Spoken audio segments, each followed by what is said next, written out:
So, ang sabi nila, ito ang pinaka-nakakatakot na mangyari sa pananampalataya. Matthew 7 verse 21 to 23. Basahin natin. Not everyone who says to me, Lord, Lord, will enter the kingdom of heaven, but the one who does the will of my Father who is in heaven.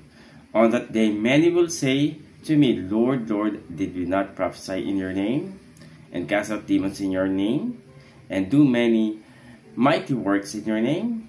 And then I will declare them, I never knew you. Depart from me, you workers of lawlessness. Pero, meron parable dito na dapat na tayo ay maging aware. Dapat maging aware ang mga mananampalataya. Ito yung sa Matthew chapter 13, verse 24 to 27 and 36 to 43. Ito yung parable of the wheat and weeds.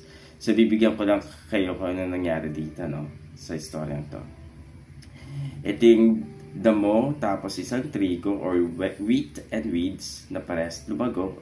After nung lumago, sineperate yung weeds sa wheat at binunot at sinunog yung weeds. Ano? Ganyan po siya.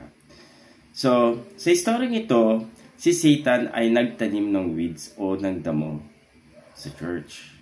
Ang tanong, sino-sino sila? Ito yung verse. Matthew 13 verse 39, and the enemy who sowed them is the devil. The harvest is the end of the age, and reapers are the angels. So, ang tanong, paano malaman na hindi ka weed or hindi ka yung tanim ni Satan sa church? Sa isang church, paano masasabi na ligtas ka? Kasi sa storying to, lahat ay lumalago sa simbahan. So, sabi sa Matthew 13 verse 30, let both grow together until the harvest, and the harvest time I will tell the reapers, gather the weeds first and bind them in the bundles to be burned, but gather the wheat into my barn. Right? So, paano malalaman na hindi ka weeds dito sa church, or paano mo malalaman na ligtas ka? Ang sabi nila, kasi may faith ako, usually yung mga sagot ng mga Kristiyano, no? Again, lahat sa church ay may faith. Pero ang tanong, paano mo mapapatunayan na may pananampalataya ka? Magbigay ka ng testimony sa iyong buhay kung anong ibig sabihin ng faith or kung ano ang faith. Yung iba, pag tinanong mo kung paano sila naging gets, ito yung sinasagot na kasi may Holy Spirit ako eh. Sa church, lahat ay iniisip na may Holy Spirit. So, lahat nga lumalago, di ba? So, ang tanong, paano mo malalaman na may Holy Spirit ka?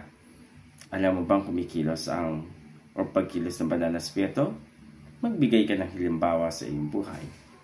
So, ito yung mga bagay-bagay na dapat malaman din, no? Mapatunayan. Paano mo malalaman na hindi ka weeds or ligtas ka?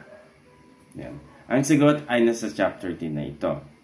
Sa Matthew 13 verse 9. Sabi, he has ears, let him hear. Kung ang pagkaintindi mo dito ay pakikinig lang, ibig sabihin lang na hindi mo ito naiintindihan. Tatanong kita ulit, magbigay ka ng halimbawa ng pakikinig. Paano? Ayan. So, ang ibig sabihin, he who has ears, let him hear, is, ang ibig sabihin nito is, alam mo ang pagkilos ng banal na spirito. Ang banal na spirito ay kumikilos sa lahat. Ang tanong, nakikita mo ba o nararanasan ito? Pangalawang sagot, nandito rin sa chapter na ito.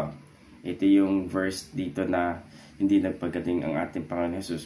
Medyo konti lang sa Matthew 13 verse 52 to 58. And when Jesus has finished these parables, he went away from there. And coming to his hometown, he taught them in their synagogue, so that they were astonished, and said, where did this man came this wisdom and these mighty works?